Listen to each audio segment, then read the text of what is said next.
Hello दोस्तों, कैसे हैं आप सब लोग। तो आज हम बात करने वाले हैं सीडीपी में सामाजिक सांस्कृतिक सिद्धांत, सोशल कल्चरल थ्योरी, जिसे वाइगोत्स्की ने दी थी।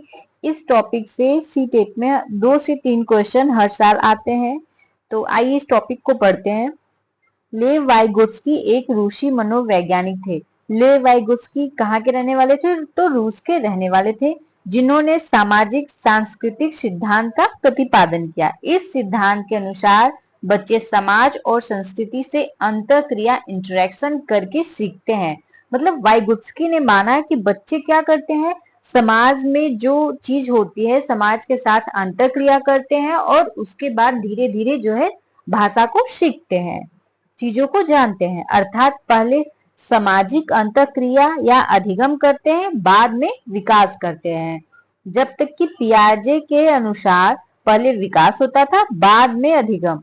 अभी देखिए, वाइगोस्की का मानना है कि बच्चे पहले क्या करते हैं, पहले अंतःक्रिया करते हैं, अधिगम करते हैं, उसके बाद फिर विकास करते हैं। मतलब पहले बच्चे क्या करते हैं, पहले भाषा सीखते हैं, पहले भाषा को सीखते हैं, भाषा को सीखते हैं, बाद में जो है विकास करते हैं। जबकि पियाजे का मानना था कि बच्चा पहले क्या करता है, पहले विकास करता है, पहले विकास करता है, बाद में फिर भाषा को सीखता है। दोनों एक दूसरे के एकदम अपोजिट बात करते हैं।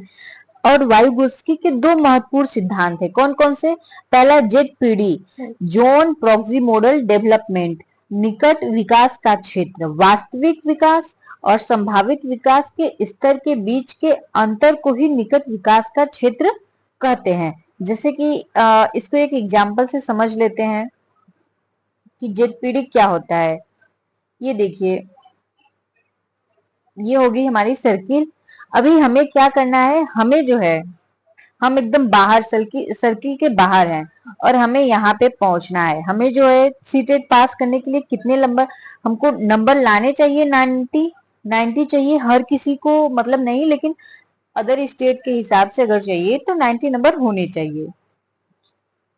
लेकिन बच्चे क्या करते हैं, बच्चे 90 के पास आते आते रुक जाते हैं, 90 तक पूरे नहीं पहुंच पाते हैं। सभी बच्चे नहीं पहुंच पाते हैं, कुछ बच्चे पहुंच भी जाते हैं। तो अभी उनको यहाँ तक पहुंचाने के लिए, 90 पहुंचाने के लिए क्या दिया जाएगा, कुछ पार्ट दिया जाएगा, कुछ जो है सहायता दी जाएगी। जब ये सहायता दी जाएगी तो धीरे धीरे बच्चा जो है 90 तक पहुंच जाएगा। तो यही जो 90 है, लेकिन टोटल नंबर 50 का होता है। तो टोटल अगर चाहे या 40 मान लीजिए कि 40 भी बहुत सारे बच्चे लाते हैं, मतलब आप इतना ला सकते हैं, ठीक है, इतना ला सकते हैं, इतना वास्तविक आप यही है, इतना ला सकते हैं। और इन दोनों के बीच का ये अंतर जो है 90, यही जो है विकास का निकटतम क्षेत्र होता है। यानी इसी को हम क्या कहते हैं, जेड पीडी बोलते हैं। अब अगला एक टॉपिक जो इंपॉर्टेंट है वो है स्कैप फोल्डिंग, पाड़ या ढांचा। स्कैप फोल्डिंग क्या होती है?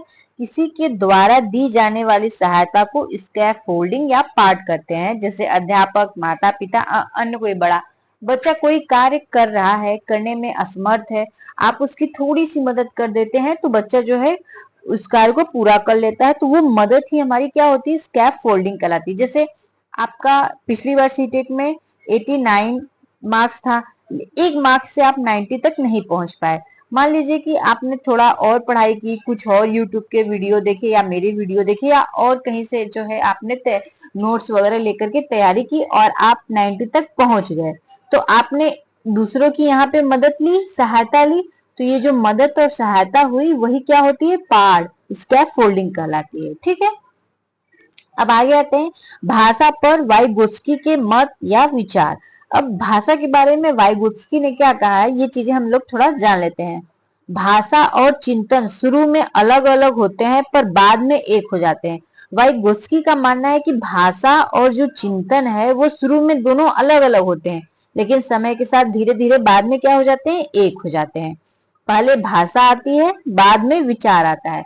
पहले बच्चा जो है भाषा को सीखता है, उसके बाद विचार करना शुरू करता है। अब आते हैं निज भाषा या आंतरिक भाषा के बारे में। निज भाषा या आंतरिक भाषा क्या होती है? इसमें बच्चा अपने कार्य को निर्देशित करने के लिए स्वयं की भाषा का उपयोग करता है। मतलब जिससे बच्चा कोई काम कर रहा है, वो खुद स्वयं वो काम कर रहा है, लेकिन फिर भी खुद को क्या कर रहा है, निर्देश देता है उस काम को करने के लिए। जैसे बच्चा कुछ लिख रहा है, तो इसको लिखो, आम लिखो, तो बच्चा ये चीजें खुद से बोलेगा कि इसको लिखो, आम, आम लिखो, आम। तो बच्चा ही लिख रहा है, लेकिन वो खुद को निर्देश देता है, तो इसी को निज भाषा या आंतरिक भाषा कहते हैं, जब हम खुद के कार्य को खुद से ही कह के करते हैं। बच्चे के द्वारा, अगला पॉइंट है, बच्चे के द्वारा स्वयं से सीखा गया ज्ञान आत्मसात्करण, इंटरलाइजेशन कहलाता है। बच्चा जो स्वयं से सीखता है, खुद से सीखता है, उसे आत्मसात्करण कहलाता है। वो बच्चे को तब तक मदद नहीं देनी चाहिए जब तक कि वह स्वयं कर सकता है। मतलब बच्चे को स्कैप फोल्डिंग या पार्ट तब तक नहीं देना चाहिए जब तक कि उसको उसकी आवश्यकता ना हो। अगर बच्चा कोई कार्य करने में सक्षम है, वो कर रहा है और आगे कर सकता है, तो उसे मदद की आवश्यकता नहीं होती है। लेकिन अगर बच्चा उस कार्य को पूरी तरह से नहीं कर पाता है, तो उसे मदद की आवश्यकता होती है। आगे कुछ टॉपिक है जिसको पॉइंट्स हैं, जिसको हम लोग जान लेते हैं। पहला, भाषा संज्ञानात्मक विकास, कॉग्निटिव डेवलपमेंट को महत्वपूर्ण और सुगम फैसिलिटेट बनाती है, और भाषा कॉग्निटिव डेवलपमेंट को गाइड करती है। भाषा क्या करती है, संज्ञान मतलब चीजों को जानने का जो विकास है उसको और आसान बनाती है। भाषा के माध्यम से चीजों को काफी आसानी से जाना जा सकता है। भाषा क्या करती है, कॉग्निटिव डेवलपमेंट को गाइड करती है, मतलब उसको एक तरह से सही माध्यम से, सही तरीके से जो है मदद करती है विकास के चरण में। ये निज भाषा या आंतरिक भाषा तो हमने अभी पढ़ा है।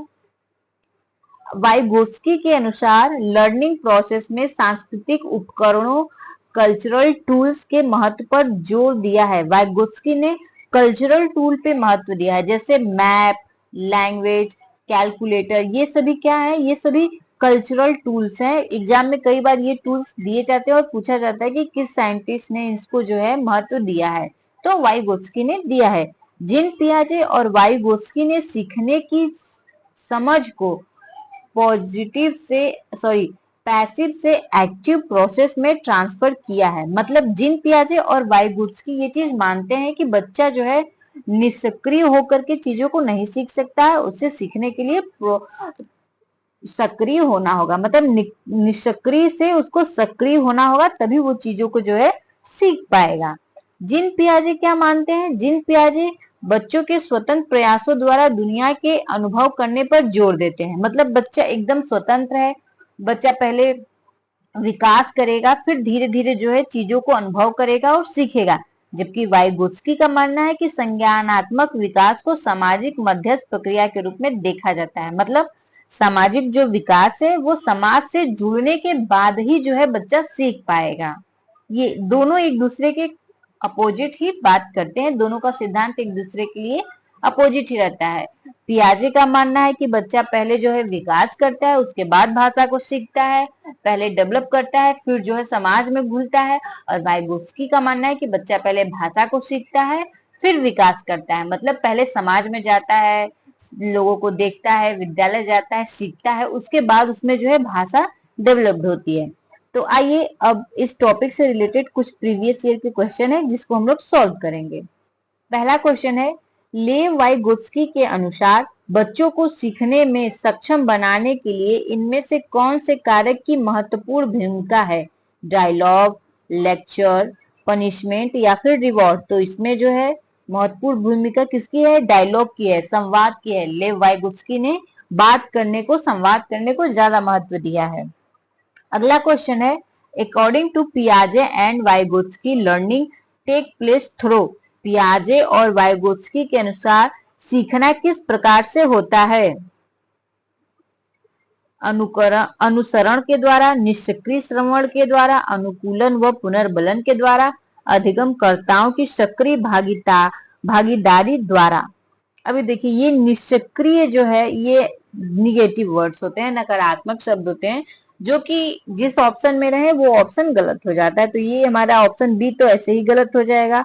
अब देखिए, पियाजे और वाइगोत्स्की ने दोनों सीखने के लिए कैसे अधिगमकर्ता को बताया है, तो जो सक्रिय हो, एक्टिव हो, यानी हमारा ऑप्शन डी करेक्ट हो जाएगा।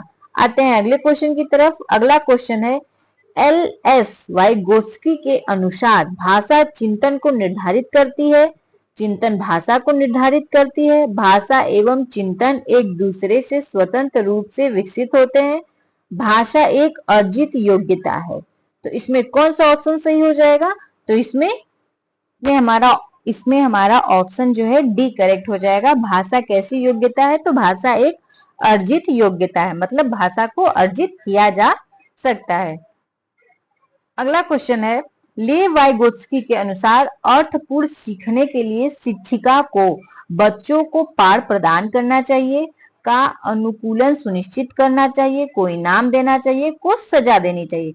तो बच्चों को अर्थपूर्ण सीखने के लिए शिक्षिका को क्या देना चाहिए? स्कैफ फोल्डिंग यानी कि पाठ प्रदान करना चाहिए, क्योंकि जब बच्चों को आप पाठ देंगे, वो हो सकता है कि चीजों को पूरी तरह से नहीं सीख रहे हैं, कुछ चीजें उनसे मिस हो जा रही हो, तो आप जब उसको थोड़ी सी मदद सहायता देंगे, स्कैफ फोल्डिंग करेंगे, तो बच्चा जो है पूरी तरह से चीजों को सही ढंग से सीख लेगा।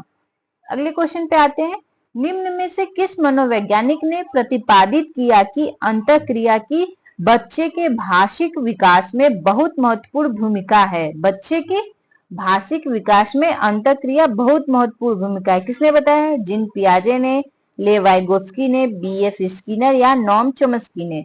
तो ये वाइगोत्स्की ने बताया है। हमारा ऑप्शन बी करेक्ट हो जाएगा। तो अब आज के वीडियो में इतना ही दोस्तों, हम आपसे मिलेंगे अपने नेक्स्ट वीडियो में नेक्स्ट टॉपिक के साथ। हमारे चैनल को लाइक करिए, हमारे वीडियो को जो है शेयर करिए और